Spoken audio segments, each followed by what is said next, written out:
Hello friends, അസ്സാമു അലൈക്കും. നമസ്കാരം. Welcome back to tales of Naju. ഇന്ന് ഞാനൊരു ഡിസേർട്ടിൻ്റെ റെസിപ്പിയുമായിട്ടാണ് വന്നിട്ടുള്ളത്. എളുപ്പത്തിൽ ഉണ്ടാക്കിയെടുക്കാൻ പറ്റിയിട്ടുള്ള ഒരു റെസിപ്പിയാണ്. അപ്പോൾ ഇതെങ്ങനെയാണ് ഉണ്ടാക്കിയെടുക്കുക എന്ന് വീഡിയോയിലേക്ക് പോയി നോക്കാം.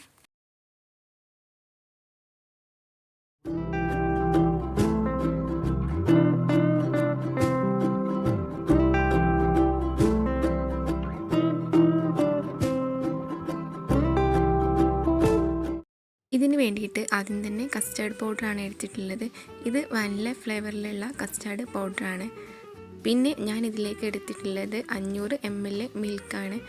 പിന്നെ ഈ 500 ml മിൽക്കിലേക്ക് 2 ടീസ്പൂൺ കസ്റ്റേർഡ് പൗഡറാണ് യൂസാക്കി എടുക്കുന്നത്. അപ്പോൾ നിങ്ങൾ അളവ് കൂട്ടുന്നതനുസരിച്ച് അതിനനുസരിച്ച് കസ്റ്റേർഡ് പൗഡറിൻ്റെയും അളവിൽ മാറ്റം വരുത്തുക. അപ്പോൾ 500 ml 2 സ്പൂൺ മതിയാവും. പിന്നെ പാലൊന്ന് ചെറുതായിട്ട് ചൂടാക്കിയതിൽ നിന്നും കുറച്ചെടുത്തിട്ട് കസ്റ്റേർഡ് പൗഡറിലേക്ക് ഒഴിച്ചു കൊടുക്കുക. എന്നിട്ട് നന്നായിട്ട് മിക്സ് ചെയ്ത് കൊടുക്കുക. കട്ടകളൊന്നും ഇല്ലാതെ നന്നായിട്ട് മിക്സ് ചെയ്ത് കൊടുക്കണം. അപ്പോൾ കസ്റ്റേർഡ് പൗഡർ നന്നായിട്ട് മിക്സാക്കി വെച്ചിട്ടുണ്ട്. ആ ഒരു സമയം പാൽ അവിടെ ചൂടാക്കാനായിട്ട് വെച്ചിട്ടുണ്ടായിരുന്നു. പിന്നെ ഈ മിക്സാക്കിയിട്ടുള്ള കസ്റ്റേർഡ് പൗഡർ പാലിലേക്ക് ചേർത്ത് കൊടുക്കുക. എന്നിട്ട് കൈവിടാതെ നന്നായിട്ടൊന്ന് ഇളക്കി കൊടുക്കുക. ഒരു 5 മിനിറ്റ് കഴിയുമ്പോഴേക്ക് തന്നെ ഇതിങ്ങനെ തിക്കായിട്ട് വരും. ആ ഒരു ഫോമിലെത്തുമ്പോൾ ഫ്ലെയിം മീഡിയം ടു ലോ ഫ്ലെയിമിലിട്ടിട്ട് വേണം ആക്കിയെടുക്കാനായിട്ട്. പിന്നെ ഇതിലേക്ക് ആവശ്യമായിട്ടുള്ള പഞ്ചസാര ചേർത്ത് കൊടുക്കുക. ഞാനിതിലേക്ക് 1/4 കപ്പ് പഞ്ചസാരയാണ് ചേർത്ത് കൊടുക്കുന്നത്. അപ്പോൾ മധുരം എത്രയാണോ വേണ്ടത് അതിനനുസരിച്ച് പഞ്ചസാരയുടെ അളവിൽ മാറ്റം വരുത്തുക.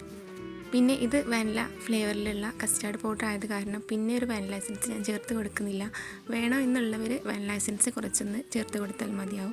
ഞാനിതിലേക്ക് എക്സ്ട്രാ ആയിട്ട് ചേർത്ത് കൊടുക്കുന്നില്ല. അപ്പോൾ ഇപ്പോൾ ചെറുതായിട്ടൊരു തിക്ക് ഫോമിലായിട്ട് വരുന്നുണ്ട്. പക്ഷേ ഇത് കുറച്ചും കൂടെ ഒന്ന് തിക്കായിട്ട് വരണം. പിന്നെ നല്ല തിക്നെസ് ആവാനും പാടില്ല. ഈ ഒരു ചൂടുകാലത്തും അതുപോലെ തന്നെ നോമ്പിനൊക്കെ നമുക്ക് ഉണ്ടാക്കി കഴിക്കാൻ പറ്റിയിട്ടുള്ള നല്ലൊരു റെസിപ്പിയാണ്.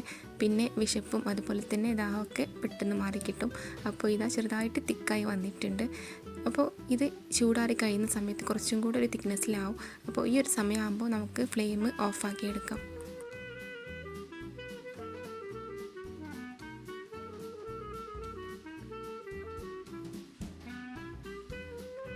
അപ്പോൾ ഇപ്പോൾ ഞാൻ ഫ്ലെയിം ഓഫാക്കിയിട്ട് ജസ്റ്റ് ഒന്ന് ഇതുപോലെ ഒന്ന് ഇളക്കി കൊടുക്കുന്നുണ്ട്. ഇതൊരു തണുത്ത് വരുന്ന സമയത്ത് കുറച്ചും കൂടെ ഒന്ന് തിക്കായിട്ട് വരും. അപ്പോൾ നന്നായിട്ട് ചൂടാറിയിട്ടുണ്ട്. ചൂടാറിയ ശേഷം ഫ്രിഡ്ജിലേക്ക് ഒരു 1-2 മണിക്കൂർ ഫ്രിഡ്ജിൻ്റെ താഴെ വെച്ചിട്ട് നന്നായിട്ടൊന്ന് തണുപ്പിച്ചെടുക്കുക. പിന്നെ ഇതിലേക്ക് ആവശ്യമായിട്ടുള്ള ഫ്രൂട്ട്സ് കട്ട് ചെയ്തെടുത്തിട്ടുണ്ട്. അപ്പോൾ ഇതിലേക്ക് ഞാൻ എടുത്തിട്ടുള്ള ഫ്രൂട്ട്സ് പച്ച മുന്തിരി, കുറച്ച് മാങ്ങ, പിന്നെ തൊലി കളയാത്ത ആപ്പിള്, ഉറുമാമ്പഴം, ഒരു പഴമാണ് എടുത്തിട്ടുള്ളത്. ചെറുതാക്കി കട്ട് ചെയ്തെടുത്തിട്ടുണ്ട്. നിങ്ങളുടെ കയ്യിൽ വേറെ ഫ്രൂട്ട്സ് ഉണ്ടെങ്കിൽ അത് ചേർത്ത് കൊടുക്കാവുന്നതാണ്. അപ്പോൾ ഞാനിതാ എല്ലാം കൂടെ ഇതിലേക്ക് മിക്സാക്കി കൊടുക്കുന്നുണ്ട്. ഈ വീഡിയോ കാണുന്നവർ ആരെങ്കിലും ചാനൽ സബ്സ്ക്രൈബ് ചെയ്തിട്ടില്ലെങ്കിൽ ചാനലൊന്ന് സബ്സ്ക്രൈബ് ചെയ്യുക. അതുപോലെ തന്നെ വീഡിയോ ഇഷ്ടപ്പെട്ട് കഴിഞ്ഞാൽ ലൈക്ക് ചെയ്യുക, ഷെയർ ചെയ്യുക, നിങ്ങളുടെ കമൻസുകളൊക്കെ അറിയിക്കുക. അപ്പോൾ ഇതിലേക്ക് ഞാൻ കട്ട് ചെയ്ത് വെച്ചിട്ടുള്ള ഫ്രൂട്ട്സുകളൊക്കെ ചേർത്ത് കൊടുക്കുന്നുണ്ട്.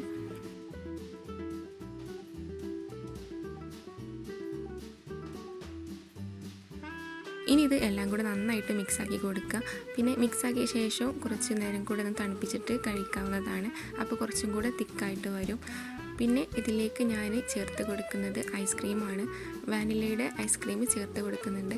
പക്ഷേ ഈ ഒരു ടൈമിൽ ചേർത്ത് കൊടുക്കുന്നില്ല. സെർവ് ചെയ്യുന്ന സമയത്ത് ഓരോ ബൗളിലേക്കായിട്ടും ഇത് സെറ്റാക്കിയതിന് ശേഷം ഐസ്ക്രീം ചേർത്ത് കൊടുക്കലാണ്. എന്നിട്ട് അത് മിക്സാക്കി കൂട്ടി കഴിക്കുന്ന സമയത്ത് ഒരു പ്രത്യേക ടേസ്റ്റാണ്. അപ്പോൾ ഇത് തണുപ്പിച്ച ശേഷം ഞാൻ എല്ലാ ബൗളിലേക്കായിട്ട് മാറ്റിയെടുക്കുന്നുണ്ട്.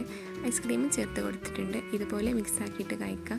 അപ്പോൾ നിങ്ങൾക്ക് വീഡിയോ ഇഷ്ടമായെന്ന് വിചാരിക്കുന്നു. ഇഷ്ടപ്പെട്ട് കഴിഞ്ഞാൽ ലൈക്ക് ചെയ്യുക, ഷെയർ ചെയ്യുക, അതുപോലെ തന്നെ നിങ്ങളുടെ കമൻറ്റുകളും നിർദ്ദേശങ്ങളൊക്കെ അറിയിക്കുക.